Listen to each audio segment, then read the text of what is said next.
23 bishii May 1986 Maxamed Siyaad Bare ayaa shil baabuur galay 32 ayaamood ayuu suuxsanaa oo dhulyaal ku ahaa isbitaal ku yaala caasimadda Sacuudiga ee Riyaad. Sii jirtaasi ma jirta caafimaadkii cudur ayaa bedelay wuxuuna noqday diin qoloftii laga siibay oo haad iyo habar dugaagba ay u nugul yihiin inay ku weliimaystaan. caafimaad daradii Maxamed Siyaad Bare waxay keentay in qof kasta uu hawaysto inuu mar uun ku fariisto kursigii Maxamed Siyaad Bare ee Villa Soomaaliya. mucaarad fara badan ayaa gudaha iyo dibaddaba laga sameeyey. siyaasiyiin magac leh iyo ganacsato caan ahaa ayaa 15 bishii shanaad 1990 aasaastay kooxdii loo yaqiin Manifesto, waxayna Maxamed Siyaad Bare ugu baaqeen inuu xukunka ka dego. sidaasi oo kale Maxamed Faarax Caydiid, Cabdiraxmaan Tuur iyo Axmed Cumar Jees ayaa 2 bishii tobanaad 1990 mustaxiil oo deegaanka Soomaalida Itoobiya ka mid ah kaga dhawaaqay isbahaysi ay ku haminayaan inay hogaaminta dalka kula wareegaan.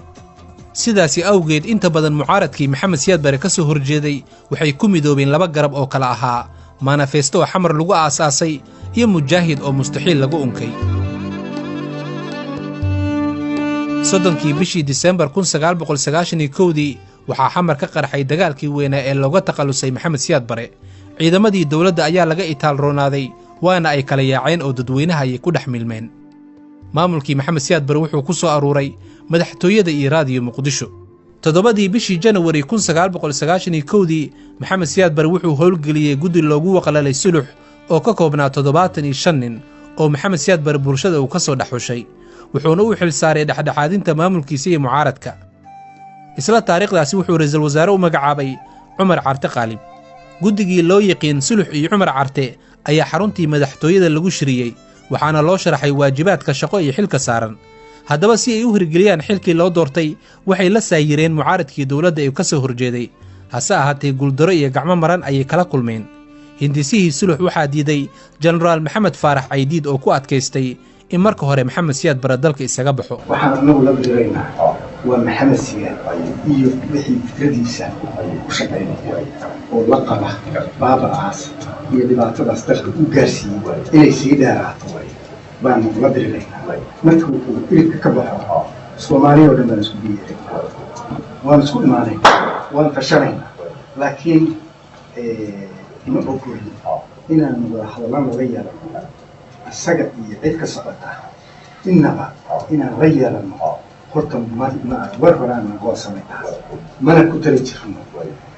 marka idinku haddii ninkii baxay oo uu socday idinkoo ka mid ah naga mid ah oo aan isku mid nahay, in Soomaalinimo iskaga mid nahay, oo mas-uuliyad Maxamed Siyaad diiday aan wadin baan wada hadlaynaa isku nahay. markaasaa xabad joojin imaan kartaa annagoo xora oo dalkii xoreynay rejiimkii Maxamed Siyaad naga tagtay ayaana iskugu imaan karnaa wada hadallo mabda anaguna. 26 bishii Janawari 1991 habeenkii uu Maxamed Siyaad Bare ka holeelaba xaruntii madaxtooyada hogaaminta dalka waxaa u tartamay labadii kooxood ee kala ahaa Manifesto iyo Mujaahid mustaxiil, balse Manifesto ayaa hoggaanka qabatay iyadoo aan la dooranna iscaleemo saartay. Maxamed Siyaad inta uusan ka holeelin madaxtooyada ayuu ururadii mucaaradka kala hadlay raadiyo Muqdisho isaga oo ka codsaday in ay shacabka rasaasta ka daayaan. waxaa ka sii xun dadka masaakiinta ah oo inta xabadii lagu weerariyey iyo boobkii iyo wixii sii qaxaya oo gaajada ula qaxaya oo jidka daadsan meel dhaba loo furo xamar laga baxaa waxaa daadsan dad masaakiin oo sii guuraya. waxa aan leenahay war dadka guryahooda u daaya xiriire ka daaya xabadda iyo qaylada iyo boobka iyo qunun waxa ka foosho ka daaya. dad islaam ahaatiin Soomaali baatiin sharaf iyo karaamad lahaan jirta wayna wada xoreeyay almiina wax xoogaa dad iska qortay kulli xoreeyay حتى إن أدبرتن هي الإسلام ماذا كبعضها وحرام. 29 bishii Janawari 1991 Manifesto waxay ku dhawaaqeen in Cali Mahdi loo doortay madaxweyne ku meel gaar ah.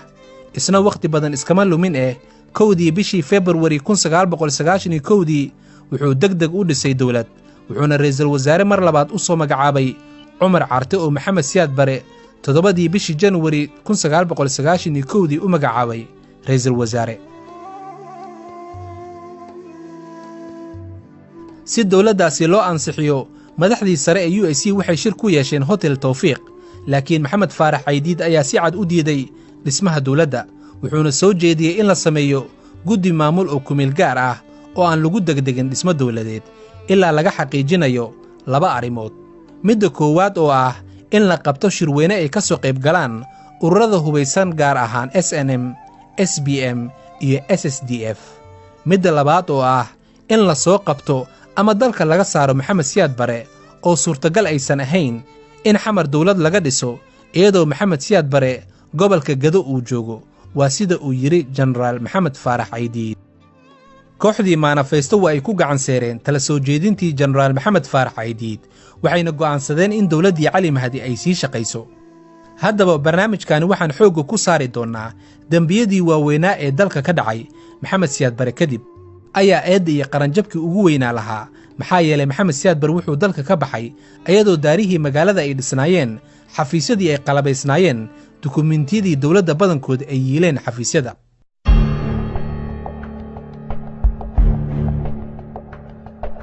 dembigii koowaad waa kala diristii ciidamada qalabka sida cumar carte oo iminka ku nool dalka Sacuudiga oo ahaa nin u janjeeray dhanka Carabta gaar ahaan dalka Sacuudiga xariifna ku ahaa sida loo beerlaxawsado Carabta ayaa 7 bishii January 1991 maxamed siyaad bare u magacaabay ra'iisul wasaare 25 maalmood kadibna Cali Mahdi Maxamed ayaa ra'iisul wasaare u magacaabay mar labaad 1 bishii February 1991 muslim iyo gaalo caddaan iyo madowba fajac iyo amakaag ayaa ka soo haray dawladdii maxamed siyaad bare ee la riday ra'iisul wasaarihii ugu dambeeyey oo mar kale ay mucaaradka soo magacaabeen mucjisadaasi wax lagu macneeyo ayaa la garan waayey waxaana loo arkay dawladdaasi nidaamkii siyaad uu ka maqan yahay. cumar cartana wakhti badan iskama lumin wuxuu ku tillaabsaday shirqool uu muddo dheer ku taamayey fulintiisa. maalintii la magacaabay ma ahee maalintii ku xigtay wuxuu tagay raadiyo Muqdisho wuxuuna ka baahiyey khudbad taariikhda baalmadow ka gashay. wuxuu ciidamada qalabka siday ku amray inay hubka qaranka ku wareejiyaan jabhadaha oo iyagana ay isku dhiibaan.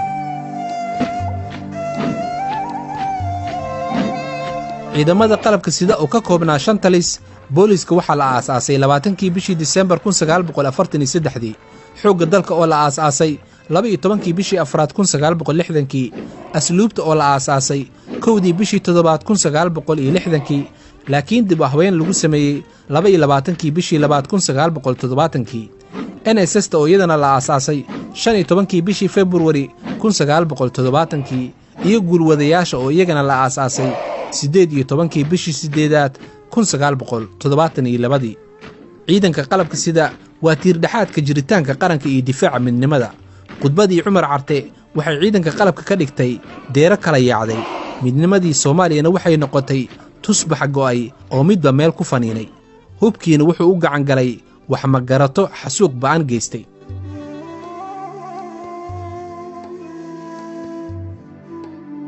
cumar carte qaalib wuxuu sameeyey jariimo baaxaddeeda ay weyn tahay ilaa ay haddana aan la aqoon wax lagu tilmaami karo. inuu dembigaasi galo 3 arrimood midii ku kaliftaba ilaa ay hadda lama yaqaan. midda koowaad oo ah in markiisa horeba uu ahaa mid kabaqaad u ahaa amxaarada. midda labaad oo ah inuu ahaa soo seexi Soomaalida cirka dig looga soo siiyey. midda saddexaad oo ah inuu doonayay inuu dalka kala gooyo oo SNM ay ka faa'iidaysato fursadda dahabiga ah maadaama ciidankii ugu badnaa iyo hubkii ugu badnaa ay yiileen dhanka waqooyiga waa guutadii 26aad. waxaana loo badinayaa inuu arrintaasi u sameeyey in ururkii SNM ay ka faa'iidaystaan fursaddaasi dahabiga ahayd.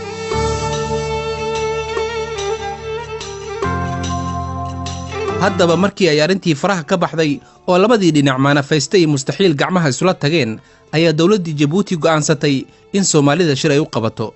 shirkiina waxaa lagu heshiiyey in Cali Mahdi madaxweyne kumeel gaar ah uu sii ahaado muddo 2 sano ah. laakiin ururkii SSDF ayaa shardi ugu dhigay Cali Mahdi inuu xilka ra'iisul wasaaraha ka dheereeyo cumar carte. ra'iisul wasaare cusubna loo magacaabo nin u dhashay heybta uu ka soo jeedo cumar carte loona baahan yahay nin Soomaalida tabaalaysan ka samata bixin kara silac iyo darxumada. tala soo jeedintii ururkii SSDF Cali Mahdi kuma aysan duxin wuxuu mar kale oo saddexaad ra'iisul wasaare u magacaabay cumar carte.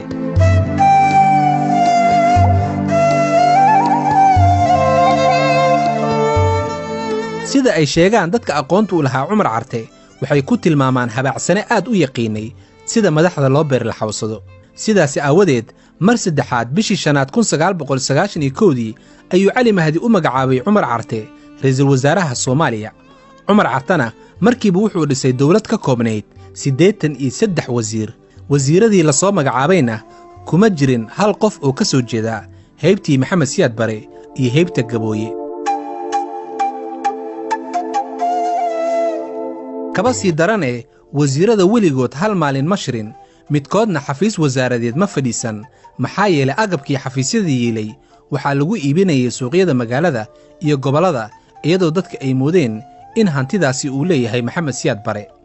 Cumar Carte oo aanan golihiisa wasiirada weligii la kulmin ayaa 30kii bishii 10aad 1991 sadaqo iyo siyaaro ka doontay Sacuudiga, dib dambana uguma soo laaban xamar. waxaana la sheegaa markii uu diyaaradda sii raacayay inuu yidhi UAC waa matoor shidan oo aanan lahayn meel laga damiyo.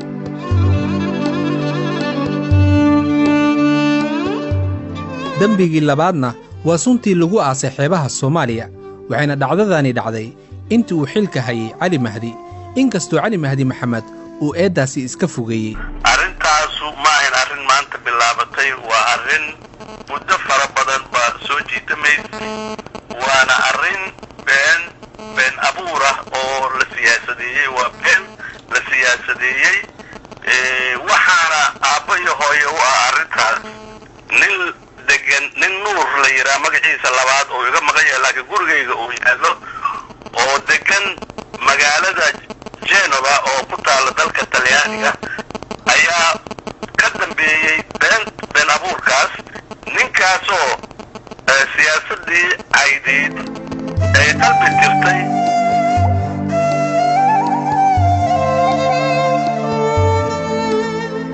kala diristii ciidamada qalabka sida waxay ahayd tallaabo qaldan oo qar iska tuurnimo ahayd, sababtoo ahayd dawlad aan ciidan lahayn caalamka kama jirto. sidaas aawadeedna intii badnayd ciidamada qalabka sida waxay ku biireen kooxdii Manifesto oo gacmo furan ku soo dhaweysay. difaac la'aan in dawlad la noqdo waxay la mid tahay geel caloosha laga raray oo tuurta laga ciinshay. suldaanka ama madaxweynaha waa shakhsi dadka la'ayni ah, wuxuuna dheeryahay awood amarkiisa lagu fuliyo.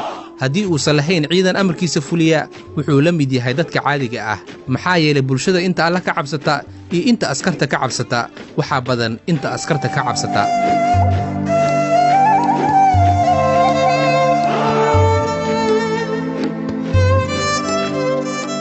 hubkii qaranka wuxuu u gacan galay dadweyne 21 sano dulmana oo ciil qabay, wuxuuna sababay isdil baahsan, bililiqaysi iyo kala aargoosi. murtiba waxay leedahay nin hooyadii ka guuray eedadii uma nagaado. dawlad ciidankii qaranka kala dirtay lagama sugayn inay shacabkeeda daryeesho. dawladdu waxay ahayd inay ilaashato ciidamada qalabka sida si xukunkeeda u sii jiro. haddaba ciidamadii qalabka siday iyo shaqaalihii dawladda oo loo deeriyey waxaa ka dhashay macluul iyo cagabarar. waxay kaloo kordhisay boob iyo dhac baahay iyo weliba mooryaannimadii oo noqotay meherad lagu shaqaysto. xaajo waxay ku biyo shubatay saariq qori leh mooyee nin kale silac ku nool.